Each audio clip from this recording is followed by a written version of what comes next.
Welcome back to Mark Holubus Vlog, everyone. Thanks for joining in on this beautiful day. Today is a great day because we're going to be talking about Exoticcar and Supercar pricing today. What's the market like today? There's been lots of changes. Obviously, with the thing that's going on within the world today, that's had an impact. Local economies have had an impact. But we're going to take the Lamborghini out today a little bit, probably give it a bit of a polish. But while we're doing that, I want to talk about the fact that I've listed the car lately, and some of the responses that I've got have been absolutely bananas. So I want to talk about that, but I also want to talk about some of the specific cars that I've been looking at and some of the cars I've just sort of kept a vision, peripherally looking as well. Like the new Corvette, McLaren 720. There's been some cars and some makes that have had certain trends. So let's go for a ride, and I will explain the whole market to you right now. But before we do that, let's take a look at my other phone here for comments from last week. And my pick for last week goes to Scott Knoll, who asked the question, rhetorically speaking, when gasoline is obsolete, what happens to all collector cars and all car collections if there's no gasoline left to run those vehicles?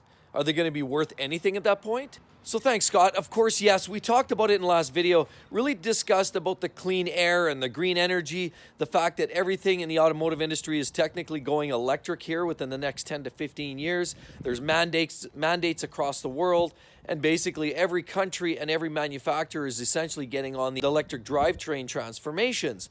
But what's that going to do with cars like this that are internal combustion, ICE engines, that obviously use fuel, oil, and all of that stuff? What's going to happen to these vehicles? Personally, I'm of the opinion that 10 or 15 year time span is going to extend far further out. You got to remember, oil and gas, there's a lot of big industry circling around that. Although there's a lot of pressure socially to deal with that and make that move along, there's going to be a lot of pressures from the oil and gas organizations to keep that going. In addition to that, let's not forget about, these are essentially first world countries. What about all of the developing nations out there? There's going to be a significant lag between the time that this technology evolves in first world countries to the time that it actually spills over into developing nations. So there's going to be a long transition. Sure, the mandates are going to be there in 10 to 15 years time. However, there's going to be a far longer extended lag time before we actually see a full turnover, and cars like this are no longer even be able to support it because gas and oil are gone. They're not going to be gone. Those non-renewable resources are still in full effect, and there's going to be supply as well as demand for many, many years to come. And I hope all those classics, hot rods, exotics that are tucked away in the garage are going to be still worth driving 15, 20, 25 years from now. Hopefully, let's keep our fingers crossed. So thanks again, Scott, and I hope to hear from every one of you guys are able to leave a message down in the comment section below for next time. I might just pick your comment. So let's go for a spin in the Lambo.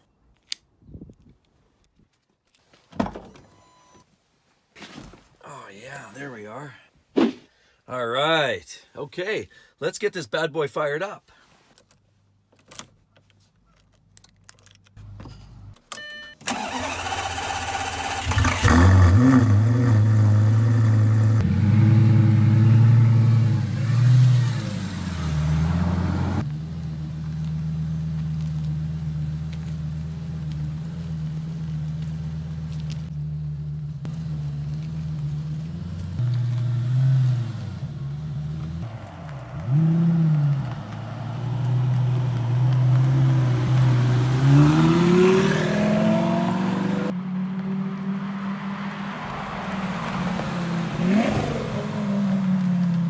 Alright, so it's so nice to be back in the Lambo again, and if any of you guys are aware, I've actually had my Lambo listed. I've actually put it on local classifieds, I put it on Facebook Marketplace. I also put it on local classifieds here in the area that I work or live, and quite frankly, largely the response is, well, it's been massive amount of response, to be honest, first of all. But unfortunately, a lot of the responses were lowballers. I'll tell you right now, like on the Canadian market, these cars are worth an early Gallardo. This is, the 04, 05, even 06s.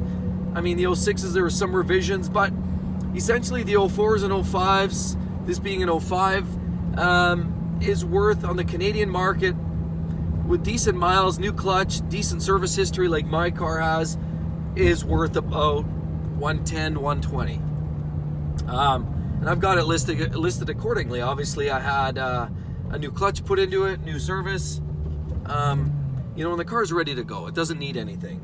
Pretty much ready to go. Tires are about 80, 70, 80%, but other than that, the car is pretty much ready to rock and roll. But oddly enough, you're getting these lowball offers, and what I found is, what I've been getting is a lot of responses. I actually had one gentleman show up. He looked it over, mulled it over. He was kind of on the fence. You could tell he wanted to wheel a little bit and deal. I don't know if that's gonna happen or not. It's kind of hard to read the guy, but at this point, so far, no deals. Been lots of guys reaching out via email. Hey, I'll give you 80 grand. I'll give you 90 grand. Hey, you want to trade? Hey, I'll give you 85,000. First of all, sight unseen, somebody offering it to you, you know, is nonsense. You know that they're not serious. You know that they're not going to buy the car. Even if I've called them out on it, and I've done that in the past, like I've said, okay, sure, at 80 grand, and then they disappear. So there's a lot of that nonsense. I got lots of those sorts of responses, but there's been a lot of great responses. People even just reaching out to say, hey, great looking car, love it, just want to say, say hi, right? So there's been some pretty positive responses, but there's always a lot of those weird tire kicking types that really have no money, or they're just not interested or whatever. So lots of that kind of response. So far, not a whole lot of serious bites on the Lambo, but that's okay. Fresh clutch, the weather's fine, and I'm just cruising and really just enjoying every drive now. So it's great to get back on here, and it reminds me of why I own this car. It's a whole lot of fun. Now with that said, the marketplace in the supercar world has really changed a lot. One thing I've noticed is Ferraris, for example. I'm not sure why, because in most cases, like a Gallardo, for example, you can get an 04, 05, 06. You can get it for, like I said, 110 grand. For an E-Gear, a manual car of those vintage, you're about $140,000. There's definitely a premium to be paid for the gated shifter in the Lamborghini. But oddly enough, the Ferraris have been creeping up in the last 3 or 4 years. You know, you look at the older, say a 360, even an F1 360 is gone up, creeped up to the point where if it's reasonable Ks, now you're in that, $90,000 to $100,000 range for like an early 2000s car. To get into a 430, which is a far superior car, in my opinion, to the 360, far superior, and it's by coincidence the last one that you can get with a gated shifter. Those cars are really creeping up. So you get a 430 that's in decent shape with decent miles. The F1 car, you're still going to pay about 130, 120, 140,000. So there's a wee bit of a premium. I would say 5 to 10% more than its counterpart in the Lamborghini world. So the Ferraris seem to be creeping up in value. Even the 355s, which really isn't a great car by any stretch. I mean, we're in the 350, 360 horsepower range. And the F1s, they're a bit antiquated, they're getting old, so a lot of those F1 parts are starting to wear and deteriorate. It's becoming a very expensive car to maintain. However, if you can get a gated 355, it can still be a lot of fun. But even those cars now, people are starting to ask $100,000 or more for the 355s, which, to be honest, I wouldn't even go there. Even a 360 has 400 horse, while technically 395. And they're fast cars, don't get me wrong, but in my opinion, if you're going to step into a relatively used, slightly older Ferrari, I think 430 is where you want to step into those. That's by far, the best bridge between the older and the new cars. The 430s are great machines. So in essence, Ferraris are creeping up. It's almost the kind of thing now, because the newer Ferraris are now so fast and so furious, but it's all digital now. They're so good, but a lot of the actual driving experience is gone. The 458 is probably the last most analog car that you can get in the Ferrari world. And if you want to go another step further, to get a gated shifter 430, which was the older version of a 458 Italia, that really is the last real, ham-fisted type of car where you could get in there with a manual gated shifter car and you could really throw the car around. It sounded great. It went great with, just under 500 horsepower, actually 485 or so, or 483. the 430 was a great car, and probably arguably one of the best cars if you're a real enthusiast. The 458, better on every plane, faster, quicker. The F1 gearbox was so good in the 458. Plus you had the soundtrack of a 458 is arguably one of the best that they've ever created in the Ferrari world. Then of course they went to the 488 and they start throwing turbos at it. While they make great sounds, they've lost a little bit of that essence that you had in the 458, and even some of the drivability is a little bit changed. Again, 488 better yet than a 458. Every year, every generation, Ferrari makes a better car. If I was looking at picking up a Ferrari, I'd probably do it sooner than later. The way I see the values of those cars going up, there's no question in my mind they'll get to a point where you won't be able to afford one. I don't see them going down any further. Now, obviously with this world crisis, it seems to be driving people in that direction. I've noticed the whole car industry is changing. Even generally, if you want to go down to the BMW dealer and pick up a new car, there's back orders. I was down at the local Porsche dealer recently talking to one of the great salespeople, a buddy here, who does sell those cars, new, used, and everything else in between. And he even said there's nothing for stock. Like, everything is selling out. You drive through the back lots of any one of these luxury manufacturers and you'll find the selection is very thin and limited because people are spending the money. They're not traveling. A lot of people are still making the same money that they always have, but they're just not traveling. And so they're like, well, I might as well use it on something. And so that's driving prices up is what it's actually doing. So again, Ferrari prices are creeping up. I would say all supercar prices have sort of stabilized. They were dropping off pretty good there for a while. And even the Gallardo world, again, they were tailing off a little bit. I had one guy offer me, said, hey, I'll give you $100,000 for your car. I said, well, that's a little low. He was pretty adamant about it. He hadn't seen the car. But I said, hey, why don't you go out, pick yourself up a V8 R8, and then we'll talk. I mean, that's what $100,000 is going to buy you these days, not a V10 Lamborghini. So, I redirected him. Of course, his negotiation tactics were all about calling me out, saying I've had 3 or 4 of these in the past. I know what they're worth, and this is just what I'm willing to offer you. And I'm like, well, then go buy your R8 because these cars are worth what they're worth. And you know what? At the end of the day, I don't need to give my car away because I do believe these cars are going to start creeping up in value, the Gallardos including. Of course, there's a bit of a lag here. The Ferraris are leading the pack. The Lambos will soon follow suit, in my opinion. Now, I talked about, say, the new Corvette C8. That's the hottest car right now out there for last year, for 2019, 2021 now. It's shaping up to be kind of more of the same. And the C8 Corvette is a great car. I love it. I've done videos on my other channel about it where I've kind of criticized it, but really more around the quality control, not about its performance or its looks or any of that, because I think the car is absolutely amazing.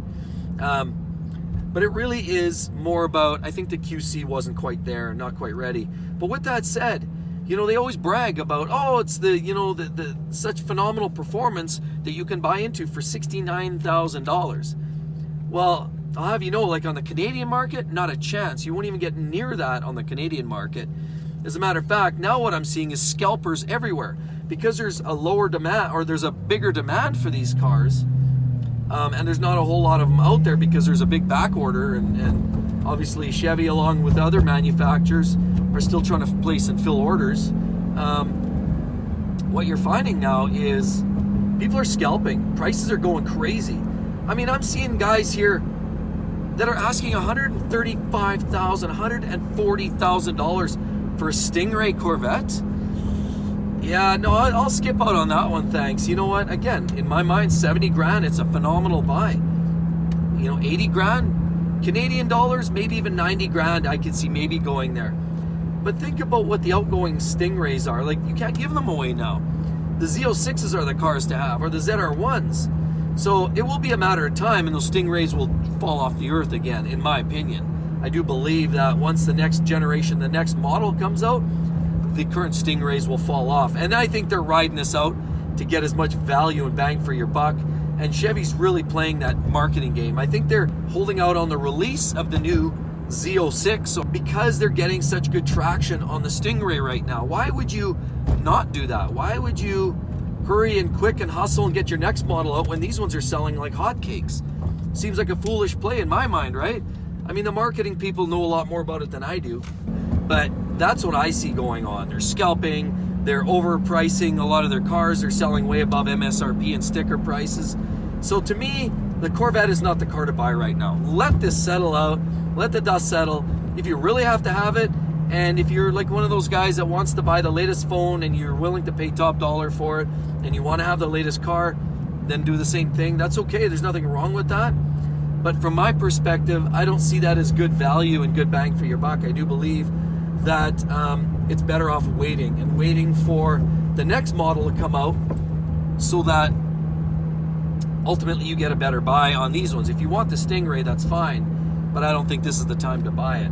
Prices are getting silly.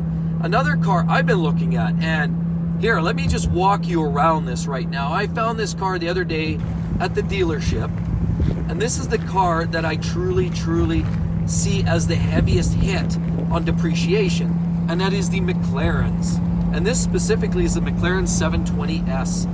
Truly my favorite car. If I were to sell my Gallardo, I'm probably going to be saving my pennies, scrounging, maybe picking a few bottles and whatnot, so I can put together enough coin to buy a 720. I've looked at a 650. I test drove a 650, which was its older brother, so the predecessor, and I was absolutely blown away by its performance.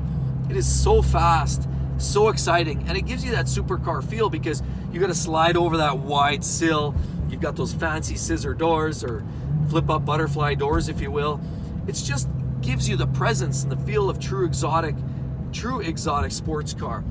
And now the 720s have come down so hard and aggressively in value that what I'm starting to see is a car that was $425,000 Canadian when it was new back in, say, 2018. Now I'm seeing 18 models go for as low as $260,000, $270,000 on the Canadian market. It's not quite half, but in 2 years' time, it's lost, $150,000. Yeah, that's a heck of a buy. And not only that, the bang for your buck, there's nothing out there. Now with the new 765, of course, that's going to start to push prices down on the 720 a little bit. So I do believe there will be even more value coming out of the McLaren world. The old 12Cs was sort of that first comeback for McLaren. Phenomenal buys there too. I do know there's a lot of nickel and dime issues with those cars because it's a low volume car, not a lot made, and the fact of the matter, it was McLaren's resurgence back into the marketplace. The 12C didn't have a lot of the issues worked out. Then came the 650. They fixed a few of the glitches and the problems, but unfortunately, there's still a few things. And the 650, I love it. I love the front end of the 650. Actually, I think the front end, if you look at the nose of a 650 McLaren, I think it's even better looking than the current 720. But it's the back end of the cars, and I think that's where the 720 is absolutely amazing. The whole package is absolutely beautiful. Whereas I believe the 650 has the tail end similar to the 12C, and it looks like sort of a vacuum cleaner looking finish. It's not a really clean back end on it. That's just my opinion. The rest of the car is absolutely amazing. So if you're looking for the best bang for buck in the supercar world, honestly, the best car to go for right now is either a McLaren or possibly a Lamborghini Gallardo. And I would say any Gallardo would be a win. The earlier cars, oh, there's a McLaren up there. There is a McLaren up there, actually. Okay.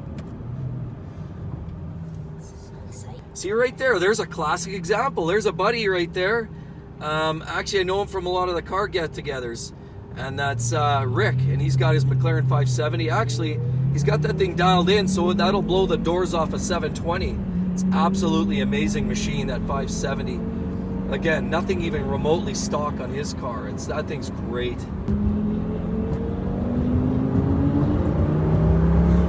And you watch video on video.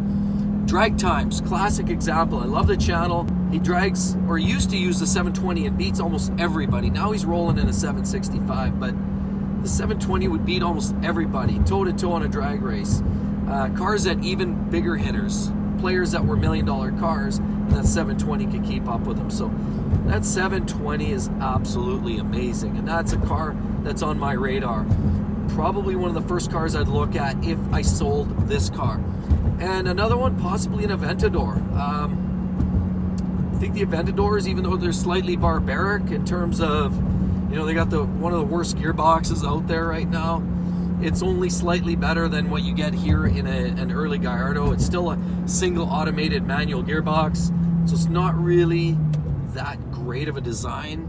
It's not that functional, and I know it's going to be huge bucks when it comes time to actually replace clutches on those. Not a lot of them have gotten to that point where they need clutch jobs yet, but when they do, they'll be big bucks.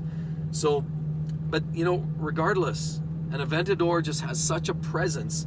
When you roll into a car show or you just roll through a parking lot, that car grabs so much attention. It's all about the fanfare with that car, the sounds and the look and the profile. It attracts crowds, absolutely crowds. So I don't know, I'm looking at maybe something along those lines. Who knows, maybe keep it lower key. Somebody asked me, what about a Huracan? That would be a nice step up from a Gallardo, and I agree. It's probably 50% more car. It's faster, it's got a better gearbox, it's more modern, it has more tech. It's a pretty cool car. I love the Huracans, no doubt about it. But I thought, well, I don't change cars that often. I don't do them. Maybe if I swap cars every 2 or 3 years, I'd probably maybe look at that, but I don't. My cars, I usually hold on to them for 5 to 10 years, so I might as well make a bigger jump is kind of the way I see it. All right, so the car market in the Exoticcar world has changed a little bit this year. Prices have either stabilized or started to creep back up in certain brands. I've noticed Ferraris are typically always kind of pricey, whereas Lamborghinis, they don't hold as good a value for some reason. The Aventador holds a decent value, but it loses a ton on the first couple of years. Then once you're past that, it just sort of locks in and stays there. The Aventador has an inherent value sort of built into it. There's certainly an investment factor built into the Aventador. A McLaren, not a good investment factor. I know friends that have all of these types of cars, and McLarens are one of the poorest investments. But if you want the car that will show up at the car show or the rally, that will crush everyone, and you want to have that bragging rights because you're driving something different than everyone else, because everyone else shows up in a Ferrari or Lamborghini or a Porsche Turbo, the McLaren will show everybody who's boss. Unfortunately, it comes at a cost, and the cost is depreciation. Also, I heard, did you realize the batteries, the lightweight batteries that they use in a McLaren? Big bucks. From what I understand, you're talking about an $8,000 battery. When the battery dies in, say, for example, a 720, be prepared for an $8,000 battery swap. It's not a cheap setup. So the same thing goes for servicing. It's going to be very expensive on anything that comes out of that British car maker. McLaren is a pricey car to run. Its depreciation is heavy, its service costs are high, and so it makes zero sense from an investment perspective. However, like I said, sometimes you just buy what you gotta buy because it serves you and your passion and your interest in driving the really interesting automobile. Now Ferrari, the F8, the SF90, got a friend that's actually got one of those on order too, by the way. They're absolutely spectacular. And I've got another friend that actually just took possession of a Cyan, the Lamborghini, the hybrid Lamborghini, essentially a reworked Aventador, but very exclusive and low production number car. Sometimes you just want something a little bit different, and it's worth the price of admission. I mean, to spend $2 or $3 million on a car, it only makes sense to those that have the money to do that, obviously. If it means you spending the rest of your days and nights in the doghouse or living out of your car, then obviously it doesn't make sense. But there's so many great options out there. Again, if you're looking at a buy-in point and you're trying to get in an affordable supercar and a Gallardo, maybe a 430, try to get gated if you can. E-Gears are great cars, F1s are great cars, but the investment factor will be a little higher in the manual cars. So where does Porsche fit in all of this? Porsche is always a strong contender.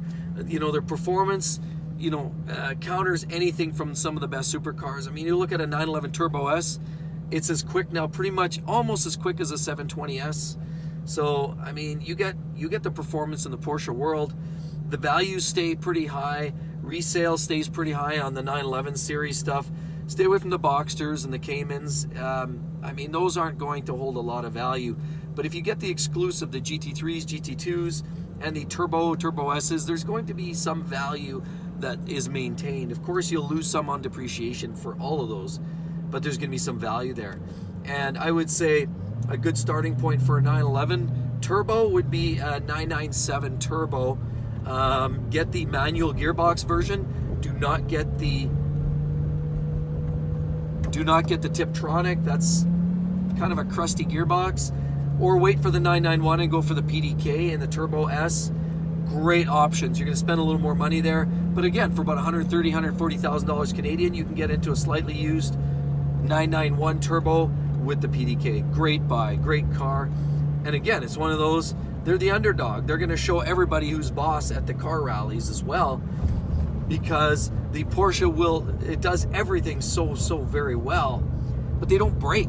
I mean, the Italian cars sometimes break along the ways. Often the 911s just keep on trucking. So those are just where it's at. So like I said, from my perspective, there's a lot of great supercar buys out there. Generally speaking, the market's risen this year a little bit. But you know what? I mean, different strokes for different folks, right? And there's a lot of different cars that you can choose from.